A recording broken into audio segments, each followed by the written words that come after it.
የባርሴሎናውን ውጤት የ3-3ቱን ተአምራዊ በዚህ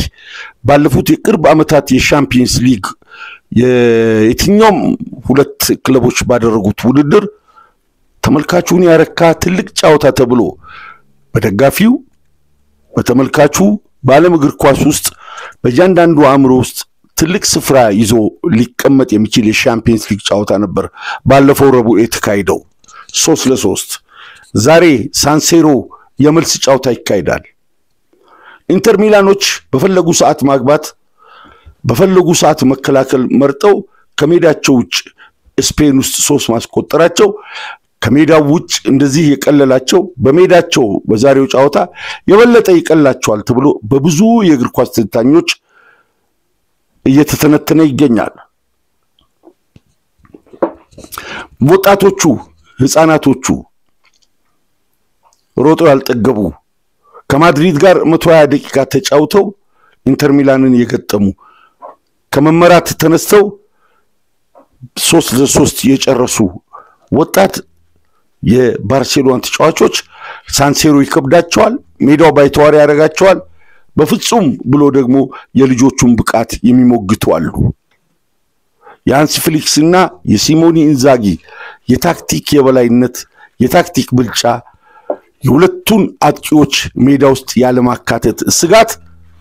የዛሬውን ጫውታ ለማን ያደላ ይሆን የሚለው ለተንታኞች በእጅጉ እየፈተነ ነው የላውታሮ ማርቲኔዝና ሎንዶስኪ ከሁለቱም በኩል አይሰለፉ የሚለው ዜና ምሽቱን እየወጣ ቢሆንም ነገር ግን አንዳንድ በህክምናው ክትትል ያደረጉ ባለሙያዎች በጋዜጣ ወይም ደግሞ በፕሬስ ባይወጣም ሚስጥር ውስጥ ታዋቂዎች እንደሚያወሩት ላውታሮ ማርቲኔዝ ሊሰለፍ ይችላል እጅግ አስገራሚና አስደናቂ ከፍተኛ የህክምና ክትትል ተደርጎለት ሪስክ ተወስዶ በዛሬው ጫውታ እንዲሰለፍ ይደረጋል የሚሉ አሉ ሎንዶስኪም ከክለቡ ጋር ወደ ጣሊያን ይጓዛል ምናልባት ከተጠባባቂው ወንበር ላይ ሪስክ በማይወስዱበት ሁኔታ ውጤቱ ከተቀለበሰና ኢንተር ሚላን ሚመራ ባርሴሎና አጣብቂኙስ የሚገባ ከሆነ እንግዲህ ተቀይሮ ሊገባ ይችላል ነው የሚሉት የላውታሮ ማርቲኔዝ መጉደል የበለጠ ኢንተር ሚላንን ያጎለዋል ነው የሚባለው ምክንያቱም ኢንተር ለሚያስቆጥራቸው ኢንተር ለሚያገኛቸው ክፍተቶች በሙሉ ይህ አርጀንቲናዊ በበላይነት ወይ ደግሞ በግንባር ቀደምትነት የሚጠራ ነው ባልዴ ምርጡ የግራ ፉልባክ እንደማይሰለፍ ሙሉ በሙሉ ከውድድሩ ውጭ እንደሆነ መረጃዎች እንግዲህ ያሳያሉ የሚጠበቅ ጫውታ ነው እጅግ በጣም የሚጠበቅ ጫውታ ነው በጣሊያን በኩል በግራ በኩል እንግዲህ እነ ዲማርኮን ቀይሮ ባለፈው የገባው ዳርሚያን በ20 አመቱ ልጅ ቢወልድ በመጨረሻው ደቂቃ ማርክ ያደረገው ያማልን ያደርሳል ማለት ነው ያማል 17 ዲማርኮ 27 ዳርማን 36 የ36 አመቱ ዳርማን በጁቬንቱስ በባርሴሎና በጁቬንቱስ በማንቸስተር ዩናይትድ የምናውቀው ነው አሁን በኢንተር ሚላን ዲማርኮን ቀይሮ ይገባል ምናልባት ቋሚም ሊሆን ይችላል ከጫውታ ጫና የተነሳ ፔድሪ የመሃል ክፍሉን ባስገራሚ ብቃትና ጥራት ተመራለች አሁን የዓለም ህዝብ ግብ የሚያስቆጥረው ያማል እንቅስቃሴና የግብ ቅርጾቹ ተስቦ ተመስጦ ሚዲያው በሙሉ ስለ ያማል ነው ሽፋን እየሰጠ ያለው እንደ ፔድሪ አይነቱ ተሸፍኖ ይቆያል ነገር ግን የቲሙ እንቅስቃሴ የቲሙ አጠቃላይ ታክቲክ የቲሙ የመጫወቻ ስትራክቸር በአጠቃላይ መዋቅሩ ግን በዚህ ትንሽ 8 ቁጥር ተከሻ ላይ ያረፈ ነው እንደ ፔድሪ በዚህ እድሜ ሜዳ የሚያነብ የሜዳውን ቅርጽ የሚረዳ የተቃራኒን አመጣጥ እንደ አግባቡ የሚያቆም ተጫዋች በዚህ ዘመን ማግኘት በእጅጉ ፈታኝና ከባድ ነው ነገር ግን ሚዲያውም ወደ ያማል አዘንብሏል እውነተኛ የኳስ ቤተሰቦች ግን እስኪ ኳሱን በእንቅስቃሴ የባርሴሎናን የኳስ ፍሰት በፔድሪ ስር እንድትመለከቱ በዛሬው ጫውታ ግብዣችን ነው እንደምን አላችሁ ውድ የፕሮግራማችን ተከታታዮች የቻናላችን ቤተሰቦች በሀገር ውስጥ ውድድር ስለ ሀገር እግር ኳስ ትኩረት የምታደርጉ የእግር ኳስ ቤተሰቦች ኢትዮጵያም ከኢትዮጵያ ውጭ ያላችሁም ከሮብ ጀምሮ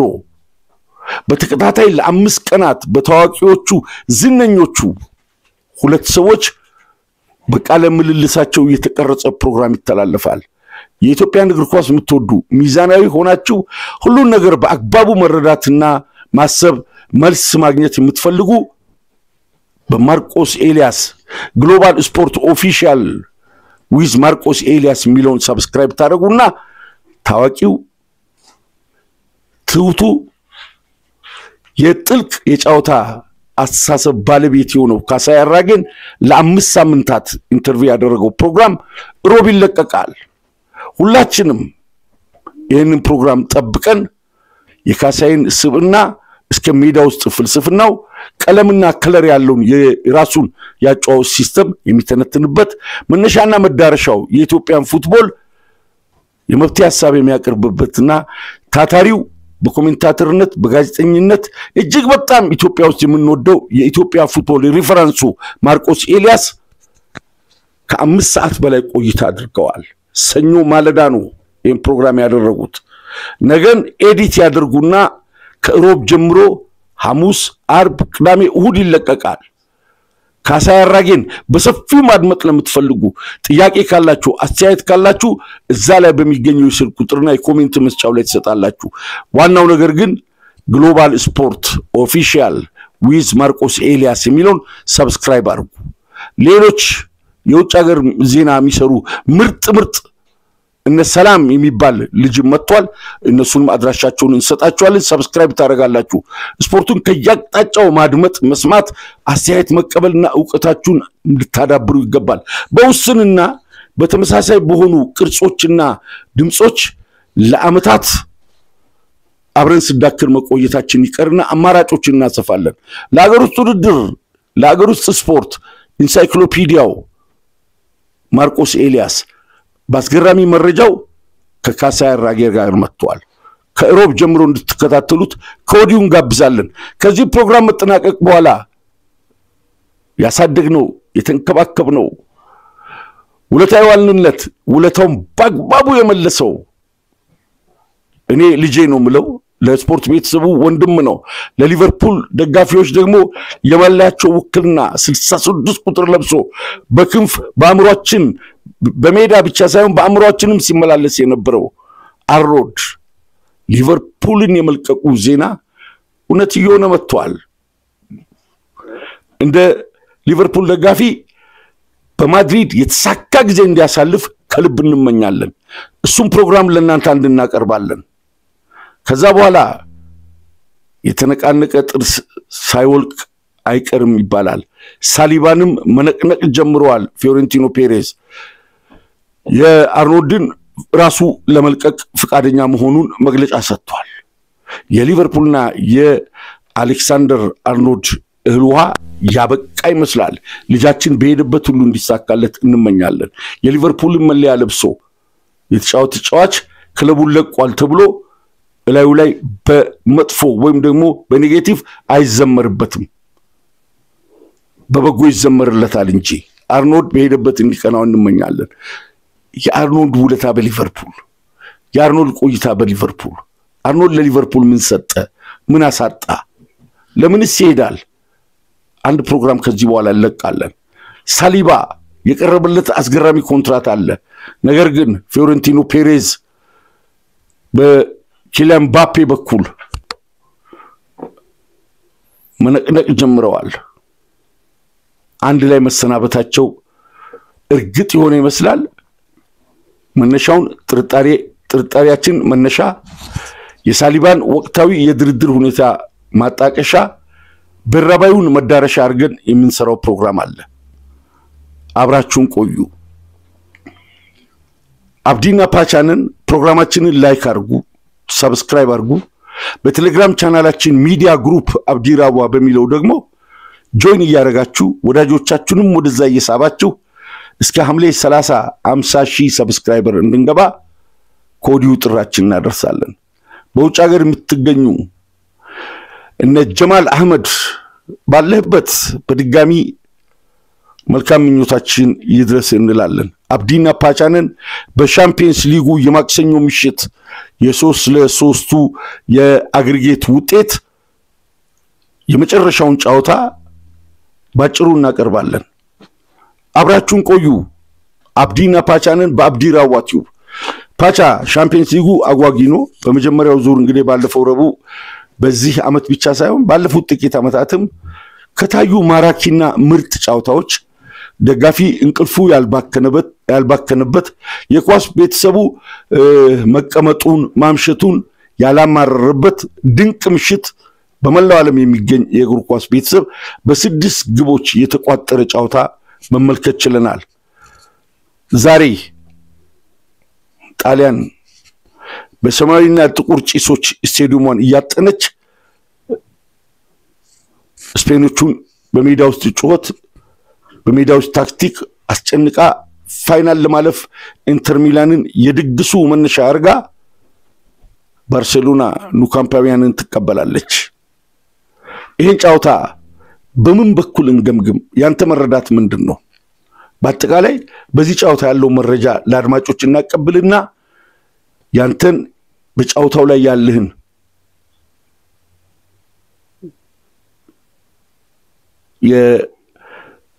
ዋንጫ ሊያልፍ የሚችለው ጥቆማ በጨዋታው ላይ ያለህን ስሜት በጨዋታ ላይ ያለህን አስተያየት እንሰማና ትንሽ ደቂቃዎች መረጃ ሰጥተን ወደ ሌሎች ፕሮግራም እንሄዳለን። ነገ እንግዲህ የፓሪስ ሴን ጀርሜን እና የአርሴናልን ጨዋታ በሰፊው ፕሮግራም ይዘን እንመጣለን። የሁለት ጓደኛሞች የሁለት ስፔናውያን ፍጥጫ ከተጫዋቾች ጉዳት ከተጫዋቾች መመለስ እንዲሁም ከፍጥነትና ውጥረት ጋር በተያያዘ ሰፊ ፕሮግራም ይዘንላችሁ እንመጣለን። አብዲና ፓቻንን በአብዲራዋ ቲዩብ። ፓቻ መቀጠል ትችላለህ። እሺ እንደምን ቆያችሁ አድማጮቻችን? አዎ በአንተ መግቢያ ላይ እንዳነሳው የመጀመሪያውን ዙር ስንመለከት ሁለተኛው ዙር በይበልጥ አጓጊ እንዲሆን ምክንያት ሆኗል። በ6 ግቦች መታጀቡ የአሰልጣኞች ታክቲክ ኢንተር ሚላን በመረጠበት መንገድ 2 ጊዜ መሪ መሆን የቻለበት ባርሳ ደግሞ በተደጋጋሚ በወጣት ተጫዋቾች በመከረበት ሲስተም ደግሞ ያቻነትን ውጤት እየደጋገመ ሲያስመዘግብ አይተናልና ጨዋታው 3-3 መጠናቀቁ ለሁለቱም ክለቦች እንግዲህ የዛሬውን ጨዋታ ከሜዳ ውጪ ባርሳ ማድረጉ እንጂ የጨዋታው ውጤት ይሄ ከሜዳ ውጪ ብዙ ባገባ በሚል እሱ ስለሌለ ጨዋታው ልክ እንደመጀመሪያው ባላንስ ሆኖ ነው የሚጀምረው። 1-0 ያሸነፈ በየትኛውም የግብ ልዩነት ያሸነፈ ያልፋል። በምንም ግብ አቻ ቢሆኑ ወደ ተጨማሪ ደቂቃ ነው የሚሄዱት። እሺ ግን አባኔ በመጀመሪያው ጨዋታ የታዘብኩትና በግሌ የተመለከትኩት 2 ጉዳይ አለ በባርሳም በኢንተር ሚላንም በኩል። ከባርሳ ሲንጀምር አባ የፔድሪ ኳሶች አንተ መግቢያ ላይ እንዳነሳው የባርሳ ትልቁ የማጥቂያ መንገድ ነው። በመከላከሉ በኩል ደግሞ ከኳስ ጋር ኢንተር ሚላንን አልፎ ለመሄድ ወይም የጨዋታውን ፍጥነት ለማዘግየት ከራሳቸው የመጫወቻ ክልል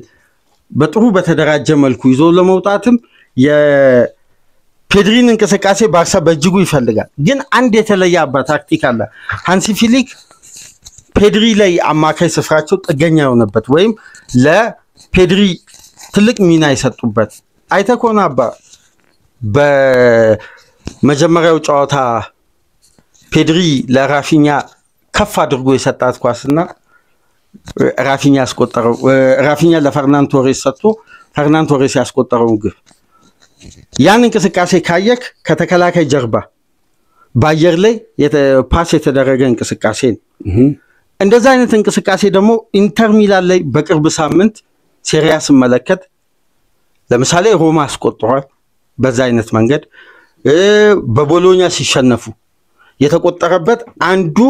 የኢንተር ሚላን ድክመት ነው። ወይም በዛ በኩል የመከላከል አቅሙ ኢንተር ሚላን የተዳከመ ከተከላካይ ጀርባ የሚጣሉ ይሄ ማለት አባ ቦክስ ውስጥ ኢንተር ሚላኖች ጥብቆ ነው ጊዜና ሰዓቱን የጠበቀ የተሳካ የመጨረሻ ፓስ ለግብ የቀረበ ፔድሪ በዚህ በኩል የተዋጣለ ቴክኒክ አለው። በሌላ በኩል ደግሞ ወደ ዊንግ ከያማል ጋር ረጋ ባለ መልኩ የያማል ግብ ስትቆጠር አባ መታስታውስ ከሆነ እዛሽ ጋር 1-2 የተደጋገመ እንቅስቃሴ አለ ከደቂቃዎች በፊት የማል ከማስቆጠሩ ቀደም ብሎ እዛ ፖዚሽን ላይ በተደጋጋሚ ከፔድሪ ጋር አንድ ሁለት ያደረጉ የኢንተር ሚላንን የመከላከል ስትራክቸር ለማስከፈት ሙከራ ያደርጋሉ ወደ ራፊኛ ከሚደረገው የማጥቃት እንቅስቃሴ ይልቅ ወደ የማል ያዘነበለ ነው የባርሳ ለዛ ነው የፔድሪ ፓሶች ያማልን ለማርኪንግ ተጋላጭ ማያደርጉት ወይም ጣጣቸው ያለቀ የተሳካ ፓስ ስለሚያደርግ በአምስቱ ትላልቅ ሊግ ደግሞ አማካይ ስፍራ ላይ ከሚጫወቱ ተጫዋቾች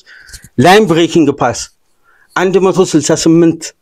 ፓሶችን በማድረግ በሊግ ደረጃ ብቸኛ ተጫዋች ነው ይሄን ቴክኒኩን በመጠቀም እንግዲህ ሃንሲ ፍሊክ የማልና ፔድሪ መካከል ያለውን መግባባት አጠንክረው ለዛሬ ጨዋታ በተለይ እንደ መጀመሪያ ዙር ጨዋታ እየተደጋገመ ከሚደረግ ሙከራ ይልቅ ክሊኒካል ሆኖ ውጤቱን ለመግደል አድቫንቴጆችን ለማስፋት ባርሳ ያገኘውን አጋጣሚ ለመግደል ነው ወደ ሳንሴሮ የሚሄደው በኢንተር ሚላን በኩል ግን አንድ አባ ታክቲክ ምናልባት በመጀመሪያው ዙር መታስታውስ ከሆነ ሶስቱም ግብ የተቆጠረበት መንገድ ተመሳሳይነት አለው እድሉም የተፈጠረበት ለምሳሌ ዱምፍሪስ ኮርናውን ሲያስቆጥር ከዊንግ የተነሳ ኳስ ተደርቦ ነው የባርሳ ተከላካይ ኮርና ወጣ ከቆመ ኳስ የመከላከል አቅሙ በተለይ የባርሳ ተከላካዮች በቁመትም አጠር ያሉ አግሬሲቭም ስላልሆኑ የአየር ላይ ኳስ ቴክኒካሊ ነው ተከላካዩ ተገነባው እና አሮሆ በቋሚነት ስለማይጀምሩ ኩባርሲንም ኢጎ ማርቲኔዝንም ካየክ ቴክኒክ ነው እንጂ የአየር ላይ ኳስ የማሸነፍ ተጋሽቶ የማስጣት ብዙም እንትን የላቸው በአካል ብቃት ደረጃ በተመሳሳይ አውሬሊዮ ቹዋሚኒ ያስቆጠራትን ኮርና ታስታውሳል ዱምፍሪስም ከዚህ መንገድ ግን ቢልድ አፑን ካስተዋልክ ዲያጎናል ኳሶች በኢንተር ሚላን እና ትራፕ አድርገው የሃይላይኑ የሚያልፉበት መንገድ በጣም የተጠና ነው ይሄ ደግሞ በሃይላይን ለሚጫወት ቡድን የኢንተር ሚላን ሲስተም በአብዛኛው ውጤቱን ሲገል አይተናል ለምሳሌ የኮምፖኒው ባየር ሙኒክን ተመልከት በሃይላይን ወደ መሃል መጥቶ የመጀመሪያው ግብ ማርኮስ ቱራም ሲያስቆጥር ይቅርታ ላውታሮ ሲያስቆጥር ቱራም ወደ ኋላ በውስጥ ግሩፕ ፓስ አድርጎ የተደገፋትን ኳስ ካየክ አብዛኛው የሙኒክ ተከላካይ ሃይላይን ሰርቶ ነበር አሁን እኮ ትንሽ ስጋቱ አንተ የምትለው የኢንተር ሚላን ጨዋታ የምትለው ልክ ነው ነገር ግን ላውታሮ ከሌለ የፍለፊት መስመሩ ቱራምም ላውታሮም አንዱ ከሌለ የሁለቱ ስምምነት የሁለቱ መግባባት በጉለት ሊስተካከል አይችልም ኢፌክቲቭ የሚሆኑት ሁለቱ ሲሆኑ ነው አሁን ሁለቱ ካሉ ላውታሮ የሚሰለፍ ከሆነ በምንም መንገድ ባርሴሎና ሊቋቋም አይችልም የኔ እምነት ከሌለ ደግሞ በየትኛው ሁኔታ በመጀመሪያ ዋናው ነጥብ ምንድነው ማጥቃት የሚፈልግ ቡድን ከመጣ ባርሴሎና ላይ ግብ ይቆጠራል ባርሳ ክፍት ነው ሳንሴሮ ላይ ላውታሮ ፊት ሆኖ ከቱራም ጋር የሚጣመር ከሆነ አሁን በመትለው አጫውት በሙሉ የትኛውን ቲም መስበር ይችላል ኢንተር ሚላን ግን ላውታሮ አለና ላውታሮ የለም በሚለው ያነጻጸርን ለአድማጮች መረጃ እንድንሰጥ ነው ምክንያቱም ሲሪየስሊ ጉዳዩን ተመልክቶ በማደንዘዣም ይሁን በፈጣን ህክምና ካስገቡት ፋይናል ላለመግባት የልጁ የእግር ኳስ ህይወትም ሊሰናከል ስለሚችል ከተጠባበቂ እናነሳዋለን ወይም ደግሞ የመጨረሻ ሐኪም ሪፖርት መሰለፍ አይችልም ከተባለ ምን ሊሆን ይችላል ኢንተር ሚላን ኖ እስከዛ ድረስ ዘመናዊ ህክምና በአንድ ጊዜ ፊት እንዲያደርግ አዲስ የህክምና ሳይንስ እየተራቀቀ ስለመጣ ከዚህ መሃል አንዱ ላውታሮ የዛ ተጠቃሚ ሆኖ ፊት ከሆነ ደግሞ በሱ በኩል ከዛው ባርሴሎናዎች ይታወቃል አጫውታቸው ምክንያቱም ባርሴሎናን በቀለም መለየት ይቻላል በቀለም ማለት በቃ ጫወቱ ይዘቱ ፍላጎቱ እንቅስቃሴው ማወጣ ማገባ ማጎደለ ሚሊዮን እንደሚችል ማንንም ሰው ኳስን የሚረዳ ሰው ይረዳል ትልቁ አስገራሚው ነገር የባርሴሎናን ቀለም የባርሴሎናን እንቅስቃሴ የባርሴሎናን ፍላጎት እያወቁ ክለቦች መቋቋም አለመቻላቸው ባርሳ እንዴት ሊመጣ እንደሚችል ይታወቃል ግን መቋቋም ያቋባ ከቴክኒክ አንፃር ከፍ ስትል በቴክኒክ ስትበልጥ ቴክኒካል ተጫዋቾች ሜዳው ስታበዛ በየትኛውም ያጫወት መንገድ ምርጥ 11ን ቢነግሩክ እንኳን ቴክኒካል ተጫዋቾች ምን ሊያደርጉ እንደሚችሉና የተጋጣሚን እንቅስቃሴ የመረዳት አቅማቸው ከፍ ያሉ ወጣት ተጫዋቾችና በተለይ ደግሞ አባሄ ካሸናፊነት ጋር አዲሱን ባርሳ ለማስነሳት በተለያዩ አሰልጣኞች ባለፉት ጊዜያት ከፍ ዝቅ ሲል ነበር ባርሳ አሁን በዚህ ጀርመናዊ መልክ ይዟል ደሞኮ ባርሳ ማይቸገረው ከኢንተር ሚላን ጋር ምንድነው የኔ የግል አስተያየት የነ ፔድሪን የነ ዲጆንግን ማላይ የነ ራፊኒያን ኳስ ለማበላሸት በኢንተር ሚላን በኩል አግሬሲቭ ተጫዋቾች የሉ ስለዚህ ሁለቱም መሃል በነፃነት የሚንቀሳቀሱ ናቸው በዛ በኩል ያሉት ቻላንጉሉም ሆነ ባሬላም ሆነ ሚኪቴሪያንም ሆነ ነፃነት ይፈልጋሉ እነዚህ ፔድሪም ነፃነት ይፈልጋሉ መሃሉ በሚፈልገው ደረጃ ለየራሳቸው አጥቂዎች ኳስ የማድረስ ብቃት አስተማማኝ ነው ምክንያቱም በግጭት ለማጨናገፍ ምናልባት ቱራም ወደ ኋላ ተመልሶ ፔድሪ ሊገጨው ይችላል አግሬሲቭ ስለሆነ ዲጆን ግን ሊገጭ ይችላል ላውታሮ ሊገጭ ይችላል ነገር አለ አዎ በዛ በኩልም ምናልባት በዛ በኩል ኤጌሌ ምትለው ነገር የለም በግራ በኩል ኦልሞኖ በቀኝ በኩል ያማል ነው ከነሱ ጀርባ ራፊኒያ ወደ ኋላ ተመልሰው ሰው ማርክ አርጎ የሚገጭ ፊዚካል የሚገጭ ሜንታሊቲ ያላቸው ስለዚህ ስድስቱ የባርሴሎና አማካይና የፊት ተጫዋቾች ከግጭት ጋር የተያዙ አይደሉም ሶስቱ የኢንተር ሚላን አማካዮች ለባርሴሎና አማካዮች ነፃነት የሚሰጡ ናቸው በቴክኒክና በኳስ ብቃት ነው ሊነጣጠቁ ሊሸፋፈኑ ወይም ዶሚኔት ሊደራረጉ የሚፈልጉት ኢንተር ሚላን ወደ ኋላ ተመልሶ ማርኪንጉን ከኋላ ፕሬሲንጉን የሚጀምር ከሆነ ለግጭት የሚጋለጠው ወይም ደግሞ ግጭት እንዲገጭ የሚደረገው ላውታሮ ወይም ደግሞ ቱራም ናቸው ስለዚህ አሁን እንትናም ዶንፍሪዝም በባርሴሎናው ሚዛን ላይ ካስቀመጥክ አግሬሲቭ ነው እሱ በጣም አግሬሲቭ ነው ዲማርኮም እንደዛው ስለዚህ የላውታሮ መግባት ለኢንተር ሚላን ወሳኝ ነው ላውታሮ ካልገባ ባርሴሎና እድሉ 50-50 ያደርጋል ነው የኔ ግምት በጥራት ባይደገፍም ላውታሮ ከገባ ግን መጨረሻ ላይ ማን ያሸንፋል ምናምን መገመት አይደለም ላውታሮ ከገባ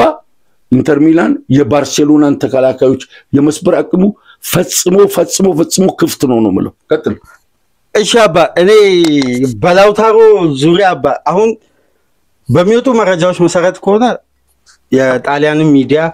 እነ ኮሪያ ዴል ስፖርትም እንደጻፉት እነ ፋብሪዚዮም ከጣሊያን እግር ኳስ አገኘን ባሉት መሰረት ላውታሮ ከሙሉ ስብስቡ ጋር ትሬኒንግ ሰርቷል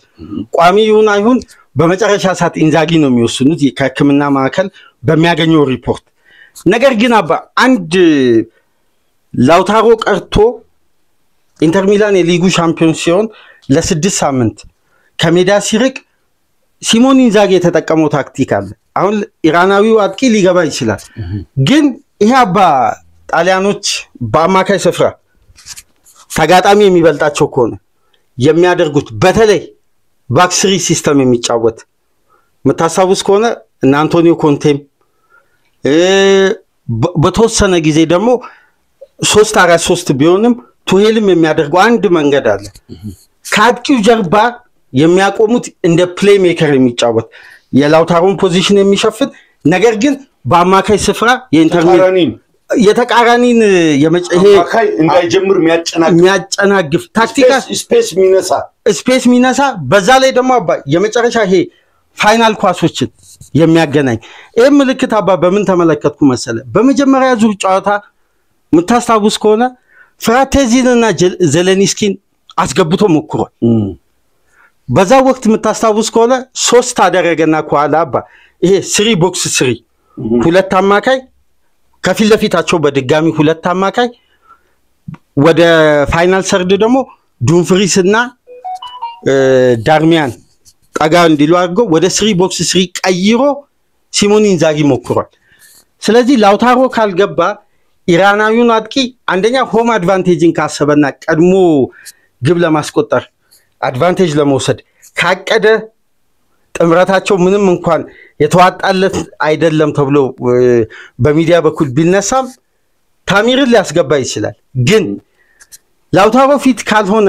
እኔ በውስጥ የሚነግረኝ ዜሌንስኪን በዲያመንድ ቅርጽ ዲጆንግና ፔድሪ መሃል አድርጎ የተገኙ ፓሶችን ተጫዋቹ እንደምታውቀው ስሩ ፓስ አንደኛ ነው። ቱራምንም በማስሮጥ ደግሞ ቱራ ምቹ ነው። በተጨማሪ ደግሞ ሁለቱም ዊንግ አባ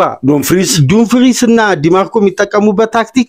አይተህ ከሆነ አርሴናልንም ሲያሸንፉ ኢንተር ሚላን እንግዲህ ላውታሮ ካልገባን ከገባ በሚል አይተህ ከሆነ የሁለቱ ፉልባኮች ኦቨርላፕ በጣም የተጠና ነው። አባ ይሄ ጊዜና ሰዓቱን ጠብቆ ኢንተር መምራት ሲፈልግ ግብ ማስቆጠር ሲፈልግ ወይም ፋይናል ሰርድ የሚገባበት መንገድ አንዳንዴ ሲሞኔ ኢንዛጊን ስትመለከት እኮ አባ ፋይናል በደረሰ የምትለው ይሄ የእግር ኳስ አረዳዱና ሜዳ ውስጥ ያለው ታክቲክ የሚያስገርም ነው። አይተህ ከሆነ ባርሳን መምራት በፈለጉበት ደቂቃ 3 ኢላማውን የጠበቀ ሙከራ አደረጉ፣ 3ቱም ተቆጠረ። አይተህ ከሆነ ደግሞ ትራንዚሽኑ የጀመረው ወደ መሃል ሜዳ ገባ ካለ በኋላ ባሬላ ሁለቱም ዊንግ ታይሚንግ ጠብቆ እንዴት ፓስ እንደሚያደርግ በተለይ ደግሞ ባርሳ ሊጋለጥ የሚችለው ምንድነው ሃይላይን ነው አባ ይሄ አማካዩና ተከላካዩ ተጠጋግተው ሰፊው ነው የሜዳ ክፍል ከጀርባ ትተው የነባሬላና በተለይ ሐኪም ቻላንጉሉ ረጃጅም ፓሶቹ ባርሳን በተለይ የመጀመሪያ 30 ደቂቃ ኢንተር ሚላን አድቫንቴጁን እንዳይወስድ ባርሳዎች የተለየ ጥንቃቄ ካላደረጉ እኔ ውስጥ የሚነግረኝ አባ ይሄንንም ሻምፒዮንስ ሊግ ሲሞኔ ኢንዛጊ የሚበላን ይመስላል። እሱ ካቻምናም አምናም ስንናገር የነበረለት ሉዊስ ኤንሪኬ አለ። ይሄ እኮ አባ ያንተ ግምትም ቢሆን ገደብ ሲታለፍ ዝም ብዬ አላይም። ለምን በል ገደብ ማለፍ ማለት ኳስ ላይ ኩነኔ ነው። እግር ኳስ የሚያድሳት እግር ኳስ የሚያንጻት እግር ኳስ ከወደቀችበት የሚያነሳት አንዳንድ ሰው በየዘመኑ ይነሳል። ከዛ ዘመን ውስጥ አንዱ ሉዊስ ኤንሪኬ ነው። በእግር ኳስ የተላከ ነብይ ነው ብዬ ነው ማምነው እኔ። ለእግር ኳስ የተላከ ነብይ ባርሴናል ይሸነፋል አይሸነፍም ሌላ ጉዳይ ነው። እኔ ግን በዚህ እድሜ የሉዊስ ኤንሪኬን ጫውታ ቁጭ ብዬ ማየት የሚሰጠኝ ሐሴትና በጣሊያን ታክቲክ ኢንተር ሚላን የሚያሸንፍና ዋንጫ የሚያነሳ ከሆነ አሁንም ይሄ ጥብቅ ታክቲክና በጥናት የመጣ ጉዳይ እግር ኳስን በየዘመኑ ያኮላሻል ብዬ ለብቻ ያዝናለሁ። ሊቨርፑልን ሲያሸንፍ ለአድማጮች ጫውታው አላለቀም ብለናል። ፓሪስ ላይ ሊቨርፑል 1-0 አሸንፎ ጫውታው አላለቀም። ጆሃን ክሩፍን ኒዘርላንዳዊው አርነ ስሎት ሳይረዱት ስፔናዊው ሉዊስ ኤንሪኬ ተረድቶታል ስለሚያውቀው ብለን ሰርተናል። ኢንተር ሚላን ሊበላ ይችላል። ለኢንተር ሚላን ደጋፊዎች ደግሞ በምስጋና ትሄዳለህ። ጫውታው 90 ደቂቃ በታክቲክ የበላይነት ስለሆነ አትኮንንም፣ ውስጥ ሊያዝን ይችላል። ግን ባርሴሎናን የዓለማችን የወቅቱ ምርጥ ተጫዋች እነ ያማል ይሄን ታክቲክ ለመበተን ይሄን ታክቲክ አዛውንቶቹን ለማለፍ ምክንያቱም የባሎንዶር ጉዞ ያማልና ደምቤሌ በከፍተኛው ይሄንን ልጅ አሁን አባይ በእግር ኳስ ስታይ ባርሳና ፒኤስጂ ለምሳሌ ፋይናል ቢደርሱ አርሰናል ረሳው አይደለም። ለምሳሌ ነው እሺ ኤንሪኬና ሃንሲ ፊሊክ ሊያሳዩን የሚችለውን ኳስ ስታስብ አንድም ፋውል ላይ ነፋ ይችላል፣ ካርድም ላይ መዘዝ ይችላል፣ ኳስ የእጅም ኮርናም ላትወጣት ይችላል። የክፍለ ዘመኑ ምርጥ ጫውታ ሊሆን ይችላል። ግን እነ ሲሞኔ ኢንዛጊ እኮ አባ የሚገነቡበት መንገድ አንደኛ ተመልከት አባ የፋይናንስ አቅም የታሳቢ ተደርጎ የሚወጣ ትላልቅ ኢንቨስትመንት አይደለም። አንድም ቡድን እንዴት ባላንስ አድርገ ለአንድ የውድድር ዓመት አባ ሴሪያው እኮ ከየትኛውም ጊዜ በላይ ጥብቅ ሆኗል። አሁን ጥሩ የሴሪያ አሰልጣኞች ሊጉ ላይ አሉ፣ ለሴሪያ እግር ኳስ የሚመጥኑ። በእነዚህ ጥብቅ በሆነ ውድድር ውስጥ ኢንተር ሚላን የዛን ያክል የተጋነነ ዝውውር ሳያደርግ እና አሴርቢን ይዞ 2021 ፋይናል ከኢንተር ሚላን ጋር ቤስት የነበረ የ38 ዓመት ስንት ዓመት በፊት ማለት ነው? ከ3 ዓመት በፊት 2021 22 ሲቲ ሲያሸንፍ ኦናና እንዴት መጫወት እንዳለበት ከአያክስ በላይ ኢንተር ሚላን ነው የተጠቀመው እዛ ላይ ኦናናን ኢንተር ሚላን ውስጥ እጅግ በጣም መራቀቅ አይተኮል ማንቸስተር ዩናይትድ የገዛው ማንቸስተር ዩናይትድ በእግር የሚጫወተውን ኦናናን ገዝቶ በእጅ እንዲጫወት ፈቅደው ሲገባበት ይከራከራሉ አዎ ኦናና የተገዛው ኳስ በማውጣት በእጁ በመወርወር አይደለም ከአሰርቢና ከፓስቶኒ ጋር የሚጫወተውን አይቶ ነው ማንቸስተሮች ይገዙት በእግር የሚጫወት ተጫዋች ገዝተው በእጅ ካልጠበቅልን ነው የሚሉት እሱ ነው ትልቁ ስህተት እና እኔ አሁን አባ አንዳንዴ እግር ኳስ ውስጥ ታክቲክን ስትረዳና አዝናኝ መሆኑ ይለያያል አሁን ታክቲካሊ ካየክ ሲሞኒ ኢንዛጊ አድማጮች አሁን ቅር የሚላቸው ነገር አለ አድማጮች ብቻ ሳይሆን እግር ኳስ ራፊኒያ ኦልሞ ያማል ሁለት ለባዶ ሲመሩ ነው ማግባት አለብን አሉ ሁለት ወዲያው አገቡ አየር ላይ ወዲያው ነው ምላሽ ይሰጡ ኢንተር ሚላን አገባ 3 እንዴ ጫውቶ ማጠናቀቅ አለብን አሉ አገቡ ባርሴሎና በተመራበት ሰዓት ኢሚዲየትሊ መልስ መስጠት የሚችል ቡድን ነው የፈለገ ኳስ ይመራ በላሊጋውም ያያየን ነው በሻምፒየንስ ሊግም ያያየን ነው በፈለገው ሰዓት በተለያዩ ጥቃቅን ስተቶች ይመራል ነገር ግን ጫውታ መግደል የሚችሉ ከመመራት ተነስቶ መምራት ማሸነፍ አቻ መሆን የሚችሉ ድንቅ 6 ተጫዋቾች መሃል አሉ ቅድም ያነሳነው እሱ ለመቆጣት በዚህ መሃል ደግሞ ለ20 ደቂቃ ለ25 ደቂቃ ሎንዶስኪ ሊገባ የሚችል ከሆነ ምክንያቱም ኤክስፒሪየንሱ ለጣሊያኖቹ በሄዲንግም በተለይ ፓስም በአካል ብቃት እነሱን ይሄ አማካዩን በስሩ ኳስ ያገዙ ሰርቢን እንደፈለገ ሊያንገላታው ይችላል ምክንያቱም በቁመቱም በስፒድም ተመጣጣኝ ናቸው ትንሽ ይሻላል የሎንዶስኪ ስለዚህ ያንተ ግምት ወደ ኢንተር ሚላን ነው 100% ለኔ እንግዲህ እኛ ምንለው በእድሜ ስለምበልጥ ነው ከፓቻ ጋር እኔ ፋይናል ባርሴሎና ቢያልፍ ጥሩ ጫውታ ልናይ እንችላለን ነገር ግን እነ ባልዴ በሌሉበት የነ ኩንዴ ጉዳት ምክንያት ምናልባት ዘላቂ ከሆነ ክንፋልባ ሁለት ክንፎ የተነቀለ አሮጌ እርግብ ሆኖ የሚመጣው ባርሴሎና ለፓሪስ ሴን ጀርሜንም ለአርሴናልም ድግስ ሊሆን ይችላል በታክቲክ የበለጸገው ኢንተር ሚላን ሄዶ ደግሞ በፋይናል ዋንጫውን አስቀምጠው ጥሩ ኳስ እናያለን ስንል የደነዘዘ ኳስ እንዳናይ ኢንተር ሚላን ደግሞ በታክቲክ ጥብቅ ነው ተብሎ የሚታማ ቡድን ብቻ አይደለም ሲጫወትም ከባድ በአለም ላይ ለማመን በሚያስቸግሩ ሁኔታ 3 በሌላ ክለብ ውስጥ 10 ቁጥር ቦታ መጫወት የሚችሉ ተጫዋቾች አማካይ ሆኖ የሚጫወቱበት ነው ስለዚህ ኢንተር ሚላን እኔም ውስጥ ያጋደለ ይሆናል ያማል በ50 ዓመት ውስጥ የሚከሰት ክስተት ነው እየተባለ ከፍለፊቱ ባሉት በነ ዲማርኮና በነ ዳርሚያን ተጨናክፎ ከዚህ ውድድር ከወጣ ለእግር ኳስም አሳዛኝ ዜና ነው ለማንኛውም ጣሊያኖቹ በአውሮፓ ፉትቦል ውስጥ እየተንፏቀቁ ወደ ላይ መጥተው በተደጋጋሚና በተከታታይ ፋይናል ለመድረስ እየተጣጣሩ ነው ሲሞኒ ኢንዛጊ ክብር ይገባዋል ሃንሲ ፍሊክስ በጃቪ የወደቀውን ባርሴሎና በአንድ ጊዜ አንስተው ላሊጋውን እንዲመራ ሻምፒየንስ ሊጉን ደግሞ በብቃት እንዲሻገር አድርገዋል ጀርመናዊው የሰሩት ትልቅ ታሪክ የቀድሞ የባርሴሎና ተጫዋቾች በሚዲያም ሆነ በአካል ከጎናቸው ሆኖ ያበረታቷቸዋል ማንቸስተር ጋር ወይም ሊቨርፑል ወይም አርሴናል ጋር ብንመጣ የቀድሞ ተጫዋቾች አሰልጣኞቻቸውን አይደግፉም በሚዲያም ይዘልፏቸዋል በጋዜጣም እንዲሁም ደግሞ ተሰብስበው መግለጫ ሲሰጡ የክለቦቻቸውን አሰልጣኞች በማዋረድ የተካኑ ናቸው ስፔናውያን ግን አጠገቡ ቁጭ ብለው ለሃንሲ ፍሊክስ ትብብራቸውን ያሳዩ ነው የጋራ ውጤት በመሆኑ ባርሴሎና በአንጸባራቂ ሁኔታ ከወደቀበት ተነስቶ ከተንሸራተተበት ከገባበት የፋይናንስ አዘቅት ወጥቶ እነ ሜሲን በገንዘብ እጦት ሸኝቶ ትላልቅ ተጫዋቾችን አሰናብቶ በህፃናቱ እንደገና ማሸብረቅ ችሏል ወድቆ መነሳትን በእግር ኳስ ዳዴ ብሎ ለሚፏቀቁ በመላው ዓለም ላሉ ክለቦች ምሳሌ የሚሆነው ባርሴሎና ነው ኢንተር ሚላን የሥራ ውጤት ነው ሲሞኒ በላዚዮና በአትላንታ የቀሰመውን ዕውቀት በኢንተር ሚላን ያሳየ ነው ወንድሙ ፊሊፖ ኢንዛጊም ወደ ዋናው የሴሪአም ክለብ ይዞ ያደገ ይመስልናል የሚቀጥለው አመት የሁለቱን ደርቢ እናለን ፒሳን ነው ምናምን ይዞ ወደ ሴሪአ መጥቷል የወንድማማቾች ደርቢ ልናይ እንችላለን